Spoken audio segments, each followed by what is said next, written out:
All right, we are live, Senate Institutions, it's Thursday, April 9th, and it's about 20 after 2. And today we're going to be talking about the Capitol bill. First, now we have Chair Alice Hemmings from the House Corrections and Institutions, and later on we'll be hearing from Joe Asia from the Department of Buildings and General Services. So, Chair Hemmings, the floor is yours, but are you open to questions as we go along? Or, Yep. So we'll just throw them out and encourage members to just throw them out. And we might have some questions about a letter that I think you've received. Okay. So if you have anything on that, please do. And I'll let you sort of direct how you want to direct the Capitol bill. We imagine we'll be just looking at what's changes. Right. Well, yeah, we've kept the spreadsheet, which is really the basis to go on. And then there's also some policy language change in the bill itself. It's the back of the bill, which is in the language. It's not in the spreadsheet. So you know, we have not gotten a copy of the language part yet. We did we? We do have a draft that I think is the final language on our website. But I was going to say, Lindsay, if you've got the actual draft, Yeah. you go. It's have passed the House. It is a pass the House. H. What's the name? The number 959 952. 952. He's a copy of that. But yeah, if you can find it, you can print it out. Yeah. Print this. Yes. Um, So for the record, my name is Representative Alice Emmons and from Springfield. Yay, Springfield. And I am chair of the House Corrections and Institutions Committee. I'm becoming an institution. I'm feeling. The capital bills, I've been putting together the capital bills here for a number of years, and what is starting to happen? We've got a lot of moving pieces in the capital bill now that it didn't used to. We have a 2-year budget, which is very different.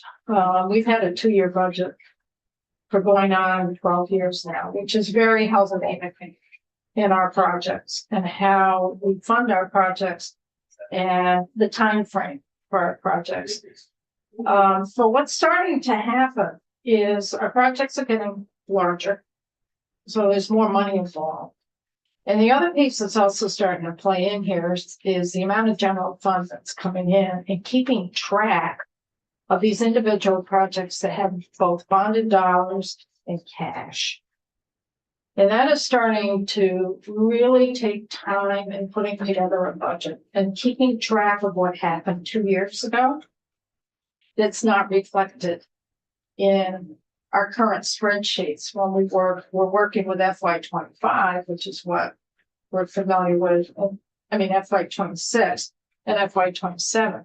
Some of these projects go way back to FY23 and FY24. And so what I'm finding, I have to go back to previous capital bill allocations and appropriations to really figure out that the dollars that are being requested for some of these projects, they already have money to put aside already. So we have to calculate what is the time frame for getting the project out the door to make sure they have enough money, but we also know they've got money for previous capital bills there as well. And that's playing in more and more of these projects. And that's why we moved some money on for that. So I just want to lay the foundation for that because we're going to get into that with some of the projects. So the way the spreadsheet is laid out, this you may have already gone through this. Okay. The highlights in yellow is where we made the changes. And where you see just the beige, that's of course the governor's recommend budget investment. This is just adjusting our 2-year budget that we put in place last year. One of the first ones that I want to look at is the 3-acre parcel. And we spent quite a bit of time on this. And I want to go through why we made these changes on the 3 acre parcel. It was a substantial change. We basically, the governor didn't put in anything for the 3 acre parcel for budget adjustment. But we were also taking testimony on some of these larger projects. Dollar wise, even though the governor didn't put any money in for any changes to that.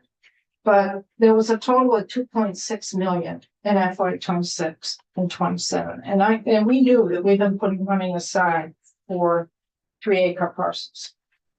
So we had some pretty extensive testimony on this.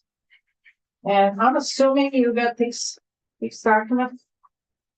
I don't know if you did. And, it's electronic. Yeah, we did on Well, the, I tend to work with paper. It's meant to be a little too old fashioned. I do better with piece of paper and a pencil. we did on the date. Which one are you looking at? It is, well, our date was January 22nd. It's coming Yeah. from BGS. Yeah, and which section? Is it all of the section? The one I'm referring to is 3 acre parcel, statewide, 3 acre. It doesn't have a section. I'm not sure if we got that. We did get a section 2 one of February. It's section 2, but it includes all the items in section 2. So that's really the first change that we made. So I'll let folks get settled here. If you can find that box of appropriations and what's been expended, you can find that. So in the testimony that you received, they have a list of projects there for 3 acre stormwater compliance. And the thing to remember is you have to have a permit. So then BGS or the state goes out for a permit.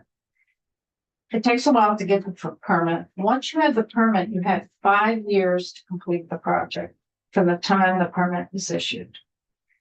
So in breaking this down, there is Central Services in Middlesex, the St. Albans Correctional Facility, and the Training Council in Pittsburgh.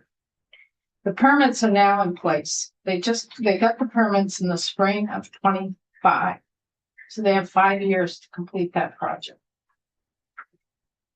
And the total cost for those 3 projects runs about 1.8 million to 2.1 million.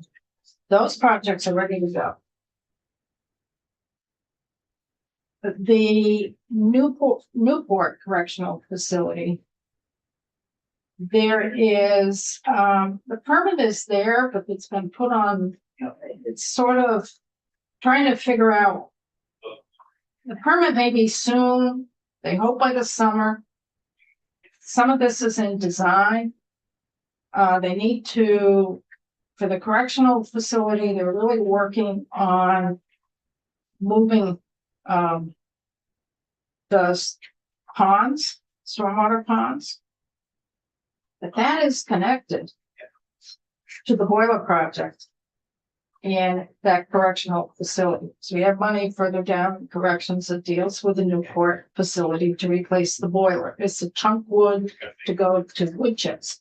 The issue is they have to figure out where they're going to move the stormwater ponds that will then impact the road where the delivery trucks for the wood chips come in and where they might place the building for the new boiler.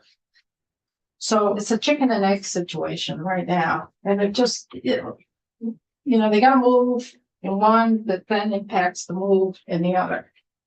So that one that's in conjunction with the boiler replacement. So they're hoping that they might have the permit for this by this coming summer. Okay, And that's the permit for this, that's the Newport Correctional Facility. for the boiler or for the 3 3 acre, and so in the stormwater ponds 3 are acre. involved with the. Yeah, it's all intertwined, so they're just not sure. The Waterbury complex, the permit is in the works. The Virgins, they have the permit, but it's on hold. It's due to a sidewalk issue and it deals with the city wanting us to take the maintenance of this, and it was all intertwined when we were trying to place the juvenile justice involved juvenile facility there. So it kind of all got involved in that negotiation. So right now that is sort of on hold, that project. The Capitol Complex and Department of Labor, that's on hold because it's involved with the discussions with FEMA in terms of what we do with the Capitol Complex after the flood in 23. Is that what it was? Was it 23, Russ? Yeah, it was 23, right? Not 24, it was 23. Well, time flies, doesn't it? So it was in July 20, of 23. yeah, so we can't really move ahead. Right. Because we have to work with FEMA to determine what we're doing with the complex. So, right now, we know we're gonna be expending on the high end, 2.1 million in the next year for Middlesex, St. Albans Correctional Facility in Pittsburgh.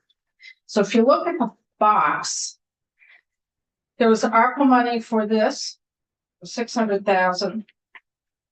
There was bonded money in FY 24 of 1.5, bonded money in FY 25 for 1.5, and then bonded money of 1.5 in FY 26, and then another bonded money of 1.1 million in FY 27. So 6.2 million has already been put aside. They've only expended about 390,000 to date. That's why we decided to decrease that by 1.5 million so that they still would have 4.3 million. That covers the 3 projects they're ready to go with, and it leaves you 2.2 million if any of these other projects get permitted, but they still have to do design documents for those. So that was the rationale for that. And that's why we did that. So I know that's a long explanation for that, but we made a major change there based on information that we had in our testimony. They're really working down. I mean, my committee really looks at when the projects are due to go out. And you're going to spend that money in the fiscal year, just the beginning of the next fiscal year, and really make our money go as far as possible, but not delay projects. And I know you just put it away, but can you mention the date that you took that testimony again? I can look it up if you don't. It was January 27th. But we had more refined testimony on that. We did markup. We have more, because what we also do, we do the preliminary, then when we start markup, we really get into more of the weeds. And we really ask the question, you got money in the bank, are you gonna spend all that in the next fiscal year or even a few months into the following fiscal year? We just want to make sure our money's working and not sitting idle for that. Hope that makes sense.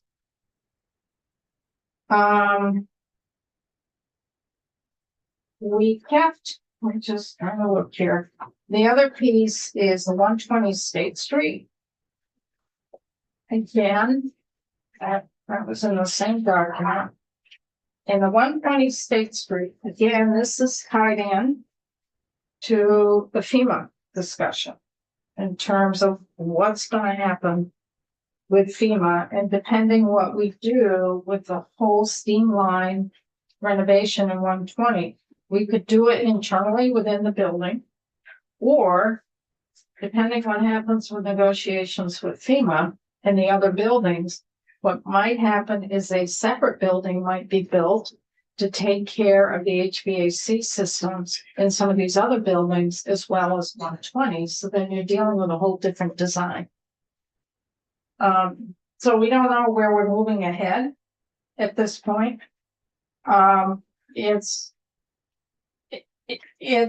a large project. And there's also been money in the back of the bill in the reallocations that the governor reallocated from this project.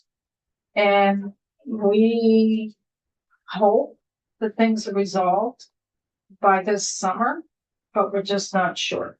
So that's why we cut that from half. for that. Because we're just not sure how all that's gonna play out. The State House reentry, the entry program, reentry program, different corrections. It's the entry upgrades and design documents. This is a project that our Sergeant at Arms has been working with BGS in terms of reconfiguring the entry into the building for a more secure entry. It'd be a single point entry. And it is where it is now. That's the goal. And if you want to see how the potential design would be, then you really should have the Sergeant at Arms in as well as BGS. What they're looking at is a single point. You have that there, Rob. Yeah, yeah. It's a single point entry, but it would be designed in such a way that the delivery trucks would not be coming in through the same door as the public.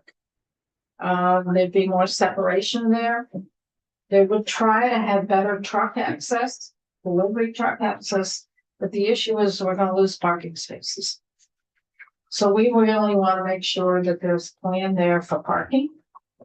And there's a plan there for delivery truck access, because we're also dealing with ADA availability in that single point of entry, which also means you need ADA parking near there, but we're going to lose some spaces over on the west side of the building. There's not enough parking as it is. I know, that's why we want to address parking in this. This is a project that's been going on the discussions of this have really been going on since COVID. We have expended some dollars to this point for the State House for the design documents. And we have finished, BGS has been working with Sergeant at Arms. They've finished the schematic design. This 3.1,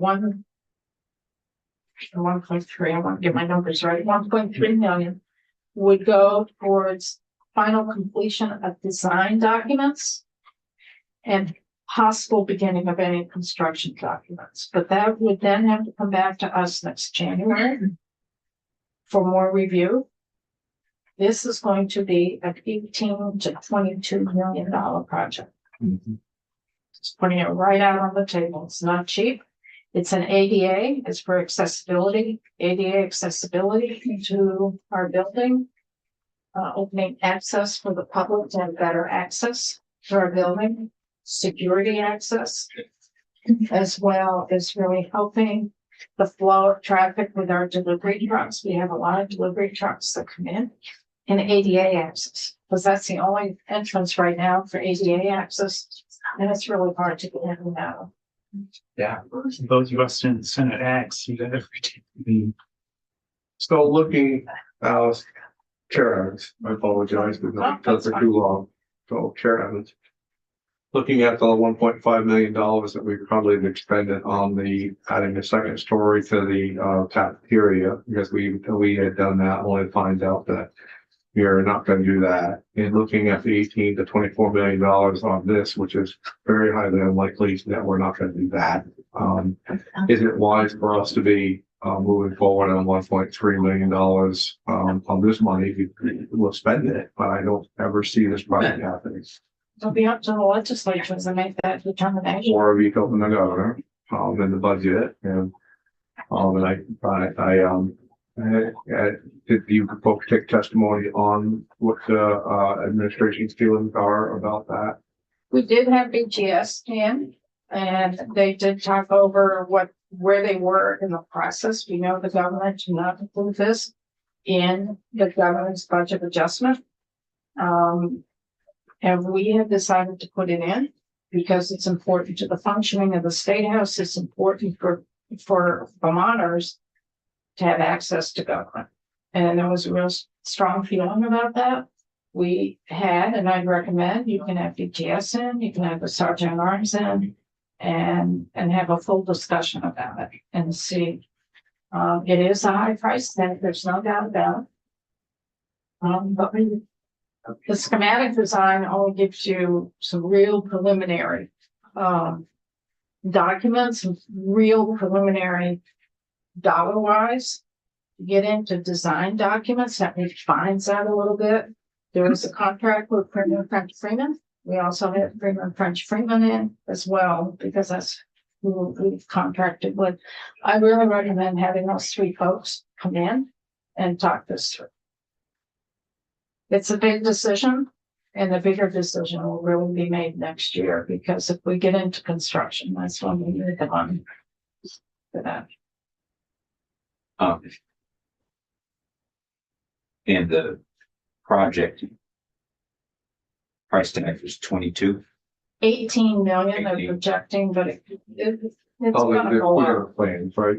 Sure. No, there's only one. There was, There's they had just two one. They've different- refined it down. Okay, They've refined it down. They have refined that down. That's what the design documents will show. And do we have a length of time? Let's just say everything's, we get all this done, length of time. that It would be would take? about 2.5 to 3 years, because they cannot do the work pretty much when we're in session, possibly. So they would have to work around us. And that's what increases the cost, and that's what belongs. So it'd be about an 18-month process to 2-year process.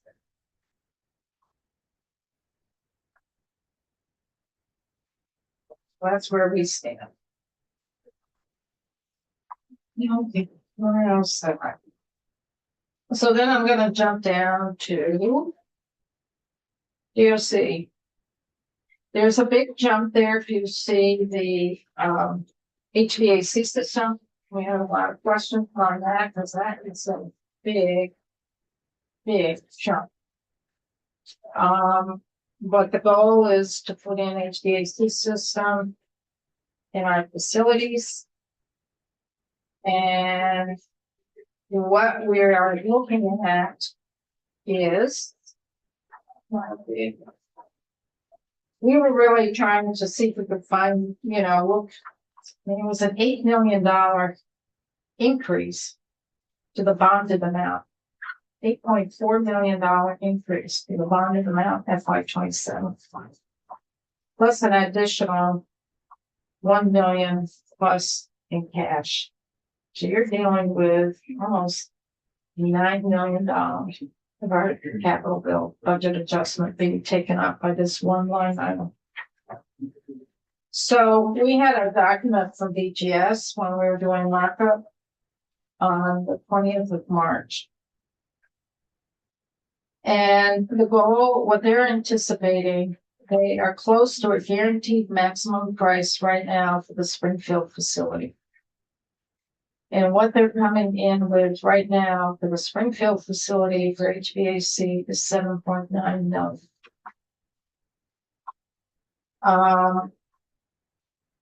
The Northern State, which is Newport, is the next big facility. Springfield has about 350 beds. Northern State, Newport has about 400, I think around 420 or 450 beds. In Springfield, they're due to complete the construction project by the end of this calendar year. So there won't be air conditioning throughout the whole facility this summer. There'll be some possibility of some in some of like the staff rooms, maybe the visiting area in specific locations. There'll be some this summer. That's the thinking. And then the whole facility will be completed by the end of this calendar year in Springfield. Newport, they're completing the design documents for the construction right now, but they're not close to that guaranteed maximum price, but they're still working on Newport. And they've got some design documents and the construction of those temporary spaces like your staff room, your kitchen, your staff, where your staff would have their break rooms or the visitation rooms. They have that going on in Northern as well as they do in Springfield. So with that in Northern and the permanent construction, which they're not anticipating completing that one until November of 27. So they need money in this fiscal year to begin construction. they're anticipating a $7.8 million cost to that one. And then the next one is the St. Johnsbury facility and the Caledonia Work Camp. And they have completed the design on that one. And they estimate to finish construction on that in March of 28. So that's FY 28. That's a 3.5 million. So they have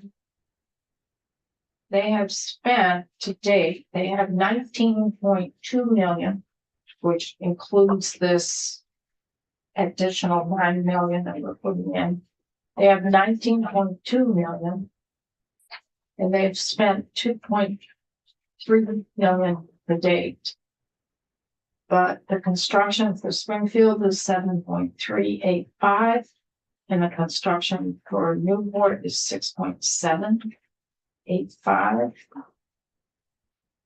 And then the St. J and Work Camp is 2.8. So you can get this document here that shows the spread, because we were really concerned and we thought, well, there's no way they're going to get all these dollars out the door. But when you look at this, they are tied up. Next year, will they be coming back for more on that? They will probably, On that. it might be more for the St. Johnsbury and Caledonia. They don't have a guaranteed maximum price yet for Newport, and they don't for St. J. So this is the way my hunch goes. May not be true. But once they get that maximum price with Newport, they come in higher than they anticipate. They'll just use the money from the St. J Caledonia, because that one's due afterwards. So we could carry that through, and then we'd have to backfill for that. So between Springfield and Newport, you got $14.1 million right there, at least, if not more. That has not been spent yet. Springfield, they've already spent $500,000 on some. Newport, they've already spent $1 million. And then St. J is almost 700,000. And that's in design, maybe temporary construction that they've done. On some of those spaces where there are break rooms and visiting rooms. What did we do here? Then we went down to door controls. And we were taking testimony on door controls for St. J and Rutland. And we have put money in for door controls at St. J since FY 23. So since FY 23, again, this is another document that we've received. This was January 30th.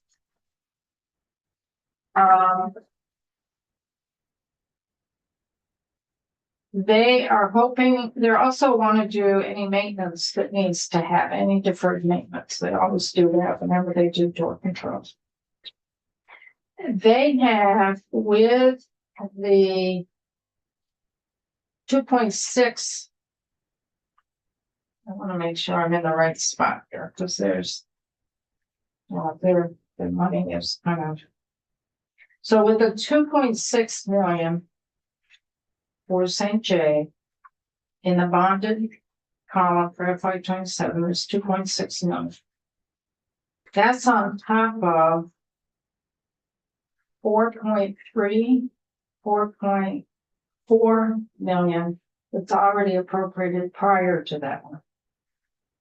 So we have a total of 7 million right now for door controls. FY 23 had bonded, FY 24 had bonded, FY 25 had bonded, FY 26 had bonded, and then FY 27 had bonded. They've only expended about 290,000 at this point. So they're planning on completing St. J. And then they want to do, if there's any money left over from St. J, then that will be applied as the design documents for Rutland. That could be added to that $500,000 for Rutland. That's what they're projecting to do the next fiscal year. So the governor put in 2.7 million in cash for door controls. And taking further testimony on this, the bulk of that money is not going to be needed until FY 28-29.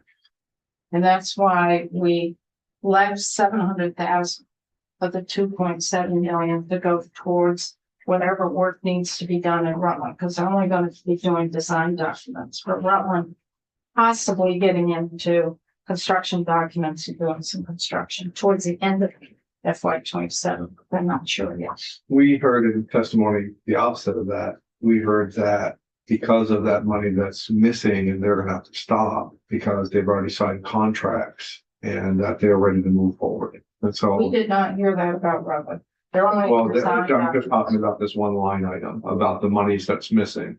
That they are ready to move, that they have signed contracts and they're ready to go, and that without that they have contracts signed, but they're not gonna be able to move forward because that will short them of the monies that they needed. For which facility? They just said, they didn't get that granular. This is in the letter. It talks about, Northeast Correctional Mhm. Caledonia work, yeah. That's the one that's gonna be completed. Yes. Yeah. And projects it's 3.6 underway. million. They already have, they had 6.7 million prior to the 2.7. They had 6.7 million. For that. So But we did not hear that there were any signed contracts for Rutland at all, that they're only beginning design documents for that. And so then if they need more money for St. J, they have that 700,000. For that, but we did not hear that they had any contracts that were signed for Rutland or any of the other facilities. it sounds like it's for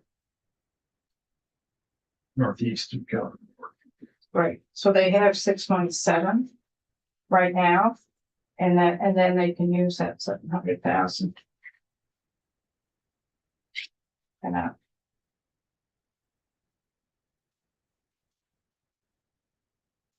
so going on to the boiler replacement, this is one that's been going on for a number of years, I think since 2023.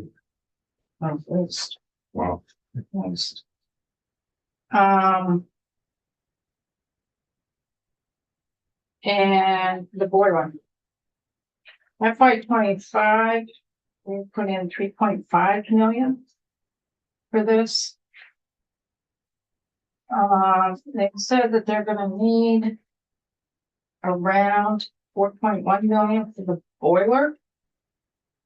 But they still don't know what they're doing because it's so contingent on those stormwater ponds. They need to do the ponds.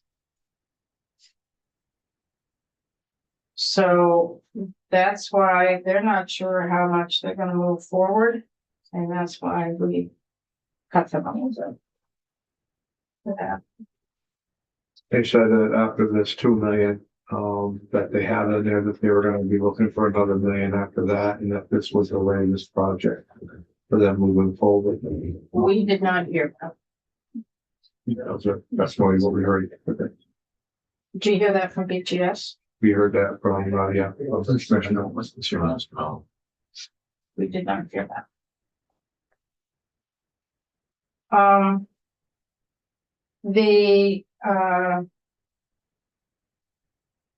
We kept the funding for the stabilization. You see it, for stabilization, kept that. The Wi-Fi installation at correctional facilities, we've been looking at that for a number, last year in particular.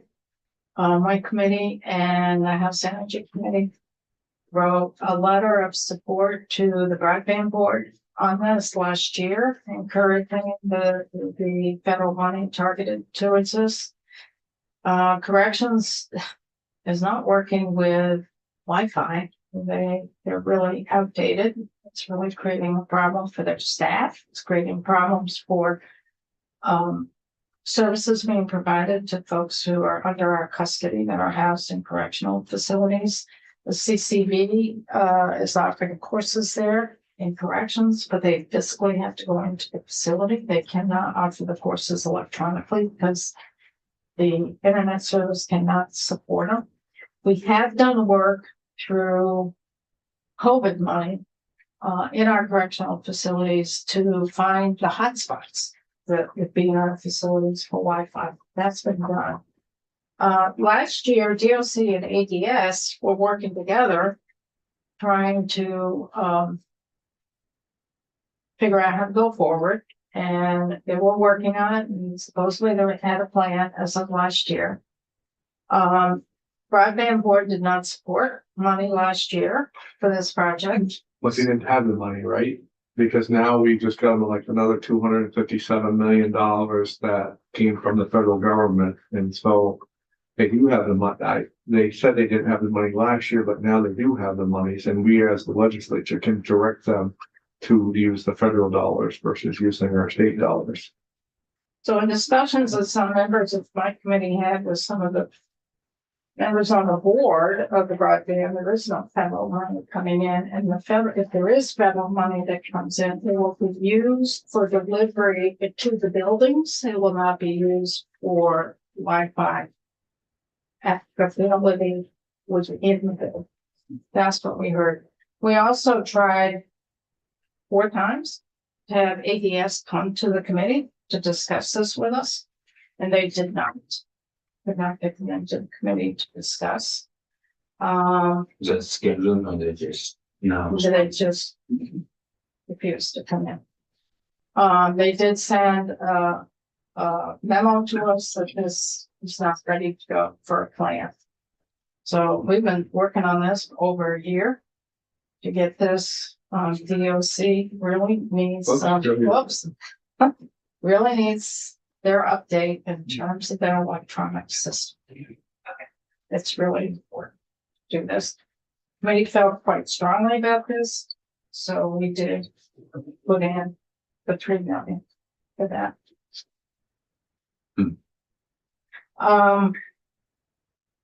We did want to put some money in for the women's reentry. We don't want to lose sight of this. We need to replace the Chittenden facility. We just. We have 15 million in there already, and any monies that they were willing to buy lands and all that, we have enough money in there to move forward already, and then some. This is $100 million project. But This is $100 million project, if not more. Mm-hmm. And we're not going to be able to absorb that within even a 2-year budget cycle.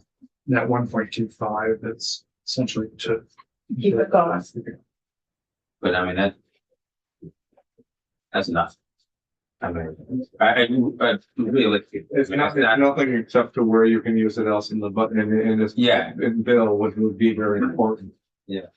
I just, if we're serious about it, and on a lot of different levels, this frustrated, this with the women's person is frustrated, the Wi-Fi is frustrating. It's just. The way I've tried to be a chair is just keep on the agenda. Do you have more time past 3 o'clock to keep going? Yeah. Errands? And Joe, are you okay with not starting at 3 o'clock? Sure. Great, we'll just keep going. And I do try to keep on the agenda. Just That's a work. I'm able to do it, but until the summer. So But that's home. Thank you both for that. Yeah, that's home. We want to switch a section. We've been doing so much moving around with that some on this, and I hope I can explain this. So in testimony that we received from that when we were doing markup, I gotta make sure I have the right line here. They're doing some design documents for the renovation of A wing. And they still are in the throes of all of that. And they're also looking at the laundry facility that 340 in line 58, that they're gonna move maybe the laundry facility to a portion of a wing that was going to be the dining hall and the theater. So in that space, they're gonna look at putting in the laundry facility. So then that kind of changes your whole design documents and everything for A wing in terms of where they're gonna put the dining hall. So they weren't sure they were even gonna expand that full 1.5 million that they had from FY 26. And then testimony, and this was during markup, they had, the VA came in and I don't think it was the health department. The VA came in for annual review of the building. And it came to light that sprinkler heads had to be replaced. And that only happened within the last 6 weeks to a month. And that's gonna run about $500,000 to do that. So what we did, we said, and we've got language in the back of the bill, that $500,000 of that 1.5 could go towards, I mean, they can move money between the design for renovating a wing and the sprinkler system, because we really have to take care of that sprinkler system. So that's what we did there. And then we got into the sewer system overhaul. And the governor put in $500,000 of cash in this. So, and when we were taking testimony on this, we in the past had put in money for elevators. It was about $1 million. And it was bonded dollars. The elevator isn't gonna come in, it's coming in at 400,000. So we had some money in bonded that we could put towards the sewer system, because the sewer system is gonna be 750,000, not 500,000. So we moved some money around between the cash and the bonded of the elevator upgrade and what was proposed in cash. And we moved all of that over the bonded for 1.25 to do both the sewer system and the elevator upgrade. To make sure, and they can move money around. We did it, we combined it so they can move money in that 1.25 between those two projects. And is part of that the reallocation? No, well, did we do the reality? Yeah, that's how, Reallocation John, of that's how you did the reallocations. For that. From the elevator upgrade? Yeah, Mr. Chair, if I may, Scott Was that a Moore. required reallocation? It's not a requirement in terms of statute. Scott Moore, Joint Fiscal, on line 173, you'll see that. That depth ID there, the elevator upgrade, that will got $500,000. That was then reallocated. A little bit of a wiggle longer in terms of 173. taking it away from one thing to the other. 173, that's some maintenance. that's how you kind of have to do it. You weren't thinking. Yeah. They did the work. But we wanted to make sure that the vet's home was made whole. And what we've been doing is allowing them to make money between some of those projects. Because they said the elevator, they had $1 million for a previous 2-year budget. They had $1 million, we put in $1 million for that. They just got the bid and the contract is 400,000. So there's 600,000 left. And so you keep $500,000 for the elevator in case it's cost increase. And we'll reallocate that other $1 I don't think anybody's gonna give you an argument of what you've done there. Commissioner Manoli was concerned about one thing in terms of moving the money between projects, that part of it, some of it's get reimbursed by the federally, some of it can't, and so some of it's just BGS money. within the vet's home. Yeah, Yeah. Joe might be able to answer this. Yeah, that's beyond our, I mean, that one's a tough one. Yeah. In terms of what they get reimbursed, sometimes they're not even yet on the list for some things. I'm Yeah. not sure if even A-Wing is on the list yet on that federal level. For the record, Joe Aja, design, director for design and construction, BGS.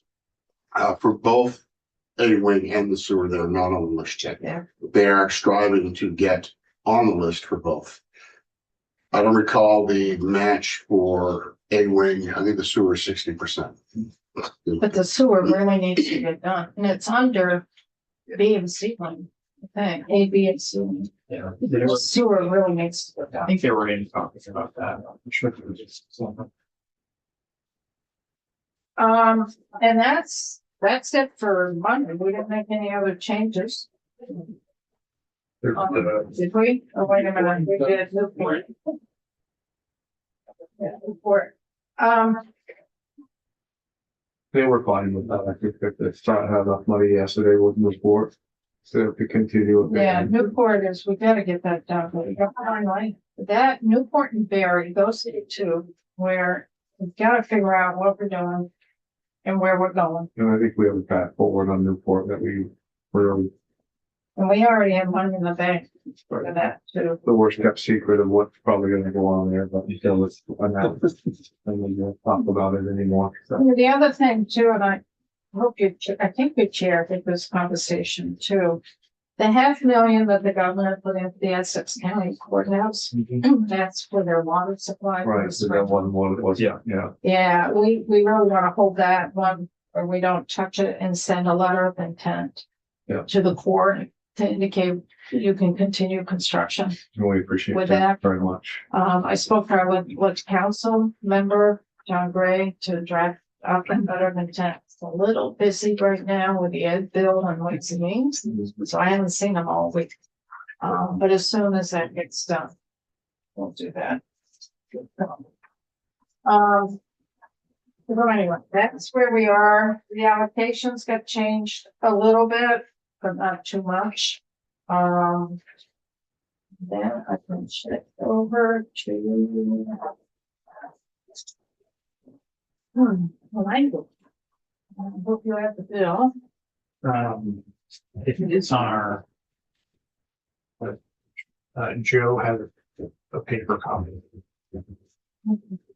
And Yeah. I can use it, and I can just look down. I'll get the things. So the language really starts. Don't even want to think about. The language really starts section 10 and 11.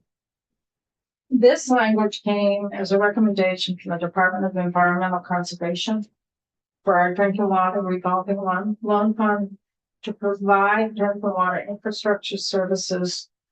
It's eligible mobile home park water systems, means a privately owned nonprofit community type system that serves the majority of users who reside in a nonprofit or resident owned mobile home park registered pursuant to 10 DSA 6254.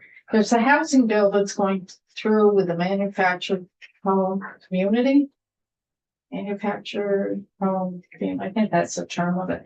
And this is what this is targeted to really help them provide drinking water infrastructure systems to those type of housing situations and to allow that from our drinking water revolving loan fund. That's basically what 10 and 11 does. And it allows them to expand, it basically just expands the eligibility of this program to those type of manufactured home communities. And it looks at, an interest rate that there'd be a minimum interest rate for that. That's what 10 and 11 does. Shorthand. Section 12 came as a request from the Division of Historic Preservation to help them go out and ask for solicit grants to do fundraising, basically to cause for specific projects, storage sites that we have for some specific site. It allows them now to accept grants and gifts and donations and loans, but this is for them to actually go out and fundraise. Or it could be for the Calvin Coolidge, it could be for the Constitution House, it could be for the Bennington Monument, it could be for Mount Independence, whatever state-owned historic site they can target sites for fundraising. This came from Laura Trishman. Section 13 came from Department of Forest and Parks. If you recall, we usually do a land resolution for possible land swaps that possibly happen. And this one's kind of out of that realm where we really need to do it through section law, is to allow Forest and Parks, Department of Forest and Parks, to enter into a lease agreement with Vermont Huts in a Little River State Park. There's a building there that the Vermont Huts Association would like to use that structure. And Forest and Parks is very supportive of this. So on page 18, I don't know which version you have, but it's section 13. We authorize them to enter into a lease, Forest and Parks, with Vermont Huts to use this structure. And the term of the lease is 20 years, so an option to renew. Is for a fee that is used to compensate the state. There needs to be conditions on the use of the structure. Vermont Huts needs to secure insurance. There needs to be a provision for the termination of the lease. Requirements for the operation and maintenance of the structure. How any conflict between the parties will be resolved. And that it lays out how the contract should be executed. So we worked with Michael O'Grady and Lunch Council, and we worked with the legal folks in Forest and Parks and with Vermont Huts on this. Yeah, I was gonna ask if the language came. Yeah, we Sure. worked with all the parties. Mr. Chair, if I can interrupt just for a second. This lease did send the bill to Ways and Means because potentially there could be some income. I did speak with the Commissioner of Forest Parks and Rec, and she said at this point in time, they don't have anything. So there is no way to estimate what this might be, but that might be something to think about, because this bill might have to go to finance because of that. Even though there's nothing to report in terms of what revenue might be, but just as a step of the way on the bill. So then, section 14. This deals with the Springfield Correctional Facility. Did not come from me. I'll be really clear about that. We did language in the capital bill 2 years ago with the town and BGS entered into an agreement that the town could move the town garage up there. When that facility was negotiated and built in the late 90s, there was an agreement between the state and the town that there'd be property that the state purchased that after the facility was built and we knew what the buffer was needed for corrections, that the remaining land that was buildable could be transferred to the town of Springfield for economic development. That's what was agreed to back about 1998, 97, 98, 99. And we've been town has been trying to do this with BGS over a number of years. And the issue has been who has ownership, who would take over ownership and maintenance of the road that goes up to the facility. And there's also water and sewer lines up there. A couple of years ago, there was an agreement made in terms of there'd be 10 acres up there that would be transferred to the town of Springfield, for the town of Springfield to use that for their town highway garage. We put language in a capital bill to do that because I needed the authority to do it, to be very clear. In the interim, the town has kind of shifted where they want to go. And they now want to put this back for economic development and not have the town garage move there. So I'm working with BGS. The town has been working with BGS, and BGS has carved out about 22 acres that could be transferred to the town of Springfield for economic development. So the language in section 14 would allow that transfer of approximately 22.9 acres to be used for municipal purposes, including economic developments and industrial park. And it allows the commissioner to transfer the property only if the state obtains any state, local zoning or subdivision approval. And the state and town need to negotiate updates to the 1999 agreement to establish responsibility for the maintenance and upkeep of the road and the water and sewer lines for the facility. And So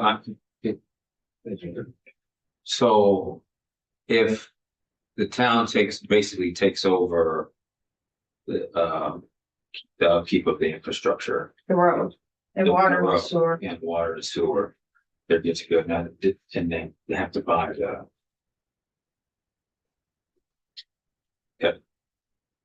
You have to buy the land. No, the No, land it's just- swaps, but the town would be responsible for the maintaining of that Okay, road. that road, the road to go. Salt it, plow it. Which, I mean, isn't, Well, that wasn't an issue if the town garage was going up. Because the trucks were already up there. So this is something that needs to still be negotiated. this, what they're asking, not what to put housing or commercial. No, it's more of commercial economic development. It would be an industrial park.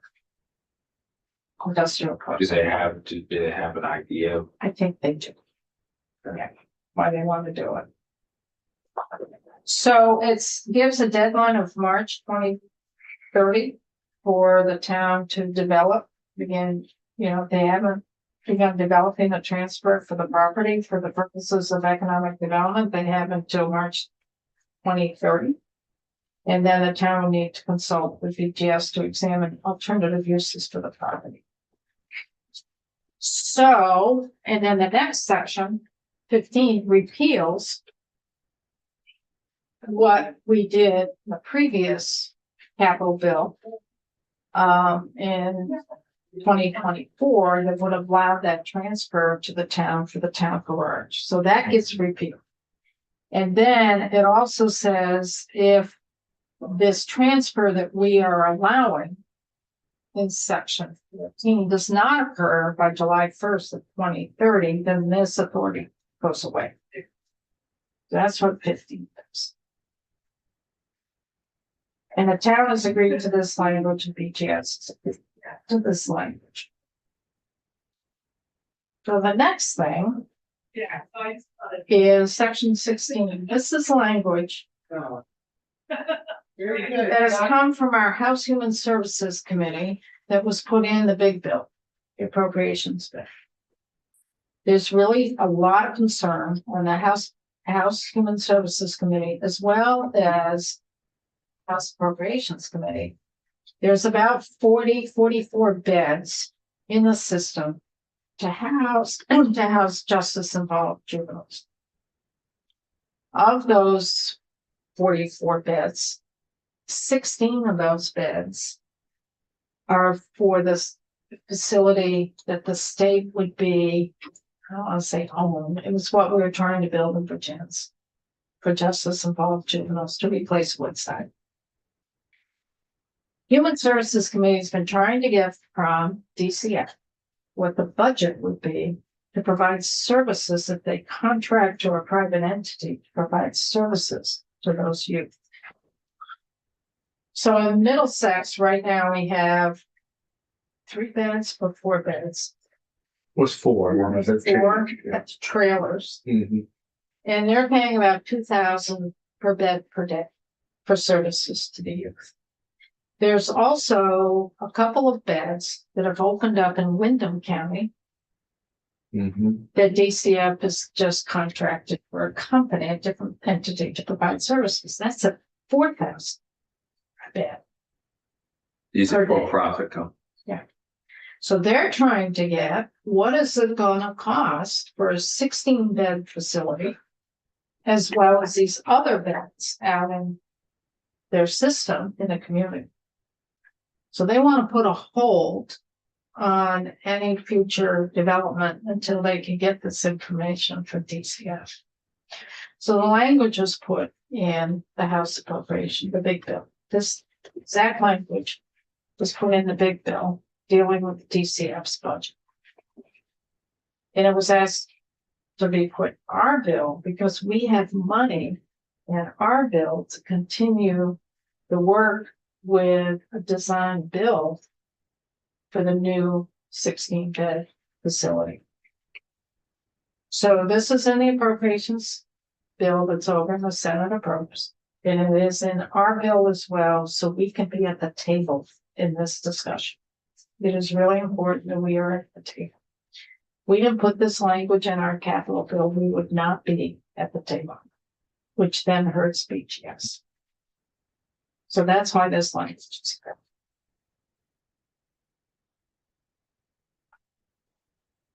And then the last section is section 17, which deals with the Wi-Fi installation, which deals with the Commissioner of Corrections and the Chief Information Officer of ADS to report monthly to the General Assembly after we adjourn. While the General Assembly's adjourn, I'm sorry, to report monthly to the Joint Justice Oversight Committee. And also in consultation with the two chairs here on the installation of the Wi-Fi in that correctional facility. And that is the end of the bill. Hope this helps. That's Good help, Madam Chair. like Thank you, Chair. what we did, where we are. They've overseen it in years past, so they- Very small. But as I said, what's starting to happen is you have to go back to previous bills. And that's really new that I've experienced. We had to do that last year, and this year it's even more so. And it's getting harder to track the flow of the dollars between the bonded and cash because some projects have both. Yeah, is it in part because in the past, it had been spent right away, and so there couldn't be some fund balance or is it just that the projects are much smaller and bigger? I think it's a part of, I think there's a lot of factors. Like if you look at the 3-acre parcel in Newport for the storm pond and you look at the boiler, it's a chicken and egg situation. One's dependent on the other and you just don't know how you're going to move forward. The Newport courthouse, you got to get some land. The Barry courthouse is kind of the same thing. It's right in downtown. It's landlocked. The projects are getting bigger. I think also there's been a real transition in BGS. We've lost a lot of institutional knowledge and had a real turnover of folks who have retired and bringing new people We don't online. go anywhere. Don't plan on it. I mean, we're experiencing this in the agency of transportation. I mean, a lot of retired folks, the folks coming in don't have Yeah. that background or experience. I think too, it's just, just a lot of moving pieces now in terms of construction. A lot more moving pieces involved as the projects are bigger. And I think also it's just you got cash and you got bonded, and I think BGS is making a transition there that, yeah, we got to get the cash out the door first over the bonded, and some of that kind of falls through the cracks because that cash is identified differently in finance and management than what BGS is used to looking at. So they may not be aware that there's cash for a project. And that's why it's really important that cash gets appropriated in appropriations. We don't appropriate, we allocate that. And if we listed all of these projects that were funded by cash in the appropriations bill, we'd lose track of that in the capital bill. So everybody thinks, well, the project's being done by BGS, so we'll go to the capital bill and not think to look at the appropriations bill for cash. So that's why we carry in the capital bill those projects and the allocation of cash for that. And it's harder for BGS to track that because they go by department ID code. And they're just not used to looking at cash, the general fund, and it's a different code. And Joe, you can correct me, but that's what was said in our committee, right? Yes, there's Great. Well, thank you, Allison. Any other questions? Now Joe's gonna undo everything I said, right? not everything. Not everything. Just the first target. This is where you got your marching orders, right? Just after hello, just Thank you, folks. Thank you, you. Chair. Yeah. It's very great presentation. Thank you. Thank you. Good luck. Folks, are we ready to just go right in? Yeah. Okay. You're up, Joe.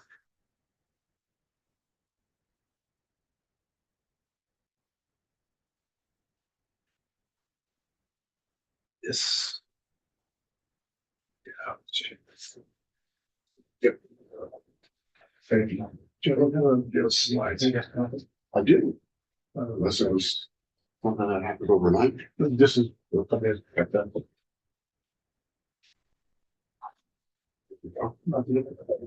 Thanks for that.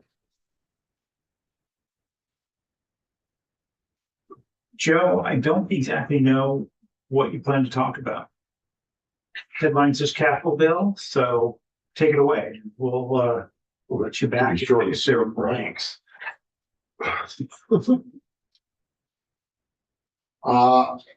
I'm talking about mainly the items in cash. Okay. Yep. Going down that whole list, and section, but I can keep it tomorrow.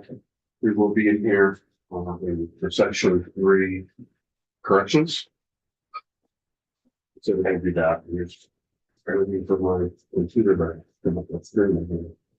Mr. Chair, if I might remind the committee that when you're looking at the spreadsheet, the columns are there next to the projects. But if you look at the language, it is all in one separate section. So sometimes it's hard to follow.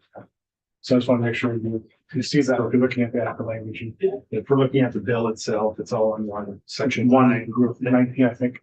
That's right. 19 spreadsheet is Yeah, more user friendly. That open up for you, Jeff. Yes. Okay. Space, it's good.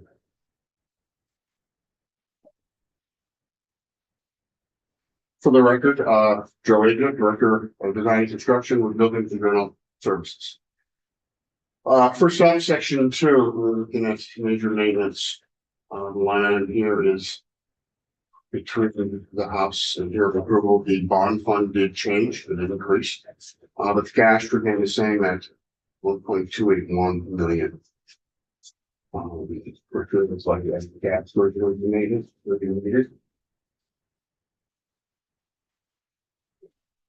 And what I put in for you here also changed a little graph a little bit. I added the total unexpected funds, unexpended funds.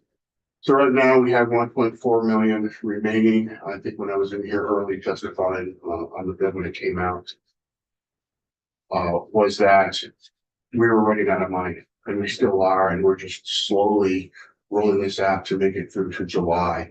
We have put some projects on hold until the new funds become available, because we do not want to use this up. Just recently, we lost a heating coil at in the Vermont Agricultural Environmental Lab in Randolph. So it's emergencies like that pop up that we are changing out here and there. So that's what that money is for. Certainly, we'll be more aggressive as we get closer to July 1st of releasing these funds and getting the project going. The next slide that I've shown here is our major maintenance spending profiles versus appropriations. On the graph on the left, what you see is the cost of our deferred maintenance. In our deferred maintenance, it's coming in through work orders through the district facility managers, our operations and maintenance staff. It may be staff in the building themselves, some line employees. So that goes on the list and it gets triaged basically every 6 months. This last round, we put a pause on it because we were running out of money so quickly. The reason we're running out of money though is because we were actually spending it. I had a bubble of not being able to spend a lot of these funds due to, first it was COVID and the whole turnaround that we had during that process of how to work and get things done. Then of course the flood. So when you look at the graph on the right, we see that the orange coloring at the top of graphs are prior appropriations that we were spending. So we're actually pushing quite a bit of money out the door with using old funds. We reduced that down to there was roughly, just under $800,000 left of old appropriations that we have, and that's part of that 1.4 million. And then we're going to be out of money. This is how it has been in the past. before Irene and almost got there again before our last flood and COVID. That basically what we look to do is as the money is coming in, we plan our projects accordingly to get them out the door. So, you know, like right now, what we like to do is have a design in place for spring work, outdoor work versus indoor work. Doesn't always work that way, but that's what we planned for. And this here certainly shows that we are spending those monies as quickly as possible. And so the other funds that were contributed moved in by the House, and the leadership was built is appreciated. Next up, we come into stormwater compliance. This has been a little bit slow moving in getting our permits in place and at the door. We now have permits in hand except for 3 locations. Today, we actually had a pre-bid at the Middlesex facility to start that process. And the rest of the projects, Northwest State, Pittsburgh, and the Northwood Job Courts in Virginia, they all have permits waiting to go. The Newport, as Madam Chair was stating about the chicken and egg with the heat plant and the stormwater up there, is the way you come into that site, you have as you come up the access road, coming off of Glen Road into the facility, there are 2 stormwater ponds that were generated over a number of years ago.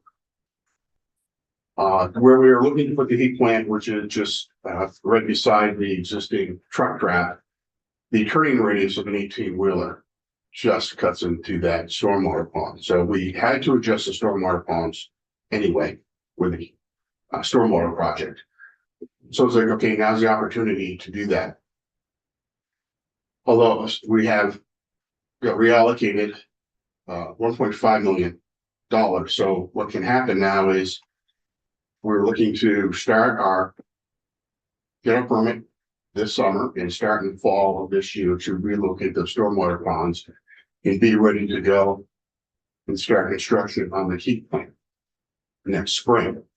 The way that would work is we have a construction manager on board so that we can pre-purchase the steel building and the boilers about 4 or 5 months out from the time that you have an approved shop drawing in hand and actually place that order.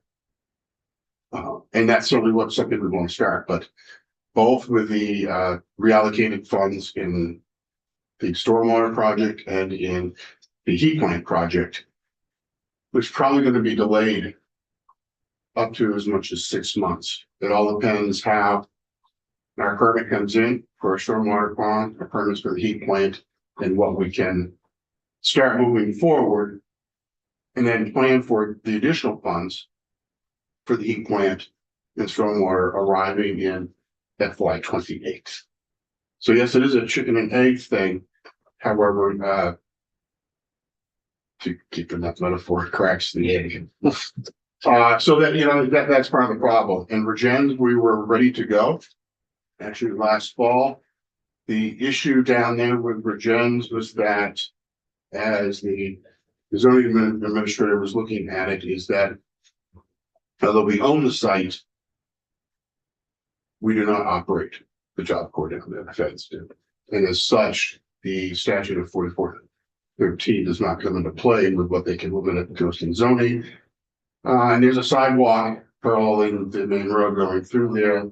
And they were saying, well, you should incorporate fixing that sidewalk as part of it. So at that point in time, we delayed it while we were looking at getting these others out the door. We will be coming back to that one. The capital complex, which was included with the Department of Labor, design wise, comes into play also with what we're doing here with flood mitigation. So we have not continued going forward with those with Department of Labor and capital complex yet until we find out what we're doing with restoring whatever we do here with a flood situation. Once we know that, we can go forward with it. It could be part of that project, but our time limit is 5 years. So we are pushed in getting that done.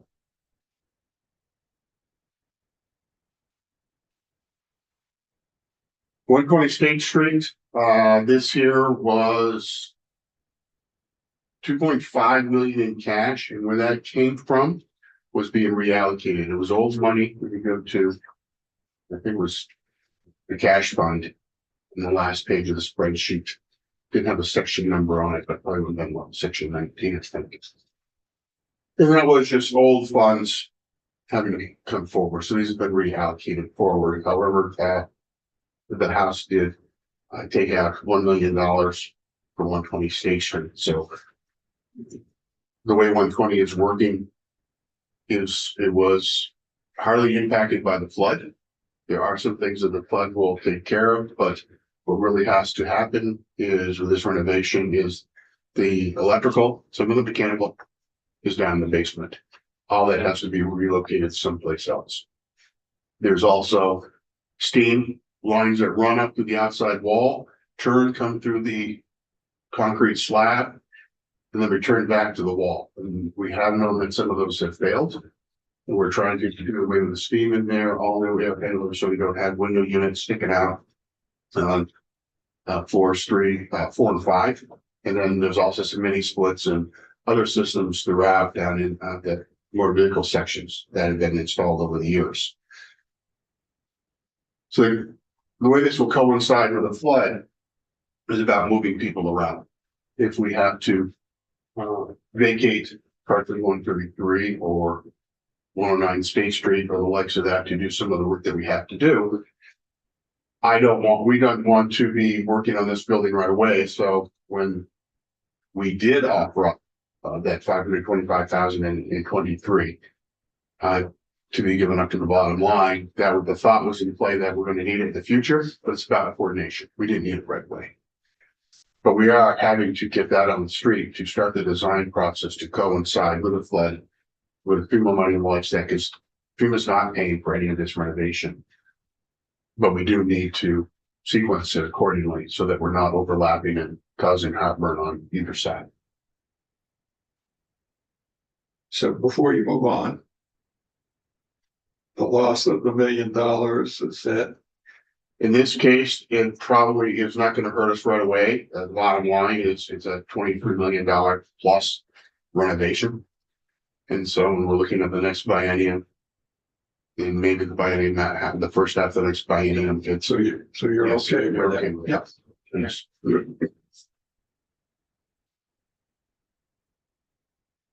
Roland Asa Bloomer roof repair. This one here is cash, all cash, 3.6 million to complete that project. It did start out, some of the funds that you see here were all for part of the sewer. It was a sewer and roof project. The sewer work is all done. We've expended all those funds, and now we're looking to get the roof and skylight replaced and repaired. We just spent late last month about $200,000 for a temporary roof on because the leaks were so severe. We have a long lead item, the skylight. I'm not sure yet when that's going to be ready to bid. We are working with our construction manager on this to start that bidding process and get that in place. So the design is complete and ready to go.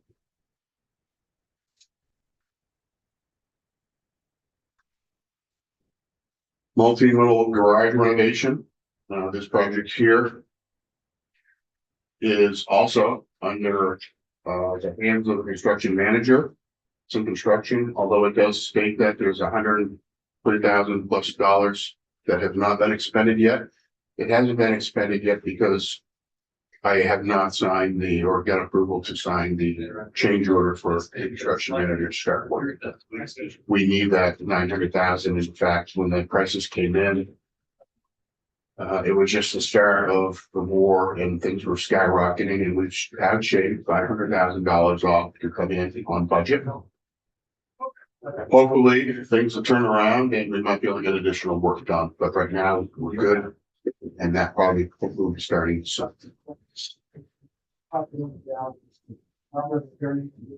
Another parking garage over in Burlington at 32 Shirley Street. We have $3 million in cash going to that project. They are actively working on that one right now. And as the cash flow comes in, we will actually just appropriate that so that the contractor can continue to work. There's no additional work going on. This just keeps the flow going.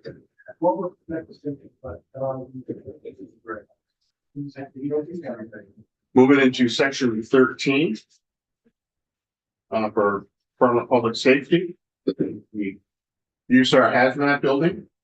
Otherwise known as special teams. So there's a urban search and rescue, hazardous materials, the running division, and the fire safety and regional office of somewhat being combined into one or two locations. We have a study started to look at the old Williston public safety facility because Buchanan Williston did not elect the option to purchase that, to take that option. So we're evaluating it now to look at it. Can it be used for one, two, or three these entities? Also, what would the cost be to put the Marine Division back on the new site? We have the building completed through schematic design. And what would that cost be to take that into account to ask for additional funds? And where does the office of fire safety fit? Can they fit in the old building, or do they stay in the space that they're in? So that study's underway. This continues that. We'll be able to hit the ground running once we have a direction. It certainly will not cover the cost of construction of any one of these, but it will continue with the design of this, of one or two of the options. Next up in section 14, judiciary. And this is the Newport Courthouse Replacement Project. Not I'm sure touched on. There's, I think, as everybody has heard, that from Senator Ingalls and others, that there's sort of a city is working actively behind the scenes trying to get something going. We are also actively involved. We lost 750,000 out of this. That leaves us 1.7 million. That if we were to be purchasing property and then starting the design, depends on what the cost of that property is, it potentially cut into close. And that is that we could purchase the property, but then how much of that design we could get in before the next buy-in. The Madam Chair said that there is some money banked on that. I thought that we returned all of that money back. I know that for a long time, 700. I think $1.2 million was out there or whatever, or. I've indicated here the funds that are still out there. So there's $1.2 million. I apologize. That's okay. Yeah. So I mean, there are funds there. I just don't know, the cost of land. Right. And how this whole thing's going to work out to bring a design team on board. It is usually fundraising 20,000+ for a building or major renovation as the new norm. When I started, it was 5. So I mean, that's what we're looking Typically for the new people on this committee, when you are looking for design plans and all that, it's usually 10% of the project. So you probably want to have. Once you get into that 20 million plus, it may drop down to 8. Depends on your design team and the availability of the market. But for easy math, we always look at 10%. Did you never? And this is not to interrupt. You may be thinking of last year when we reallocated $1 million. Yeah. From the courthouse and that. Yeah, I should have looked up there and I apologize. I'm trying to go from memory and that's dangerous. I don't have my memory as Bill does. I don't. I had to look this up this morning to make sure. So, and this is judiciary's #1 priority, even over there. The Barry's in there also. I just produced a report that we evaluated for the commissioner who should stay in the building. The 3 entities in the building right now. Should we renovate for all 3? 2, 1, demo and build over. So that's sort of over the years. There's been some studies compiling that together for her review, and that's sort of second on the list. If we're not buying property, then the money that we have in the bank certainly works.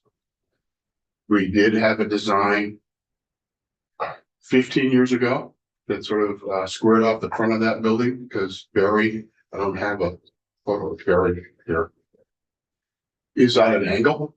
Because back in the mid-80s, they thought it was a great idea. There was open office. Nobody sat on the outside walls. You open the windows at night, the cool air comes in, cools the place down, and the breeze runs right through. Everybody built offices on the outside walls. And that blocks that airflow. And, you know, every room office now has window units in there. And the life cycle of a lot of the, you know, the windows that are on the building and the likes of that have certainly exceeded their lifespan. And would need an overhaul. So those are all the things that all come together. It's probably in the same ballpark. One of the problems with judiciary is housing and doing housing the courts, operation of the courts, and doing construction. It is very difficult. I mean, we have shifted, like in Burlington, working on the parking garage. They would come in if they were going to be real noisy, cutting concrete, likes of that. You know, look at the holidays, come in earlier.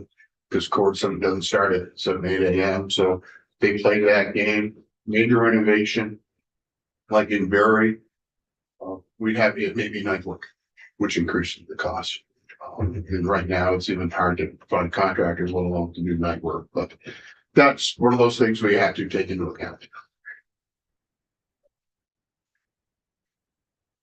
I didn't have anything else on the list.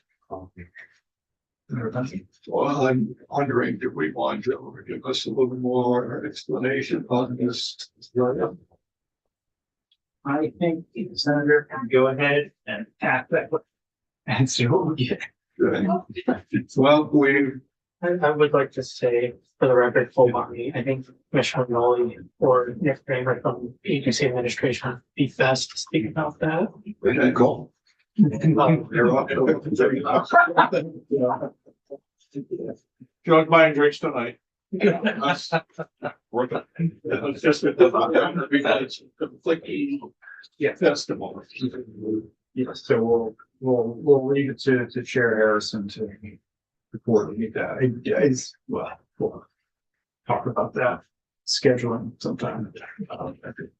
So any other questions for Joe? Thank you again. Appreciate that. Thank you for taking a little bit later. Sure. Yes. And we can adjourn. Let's see. Okay.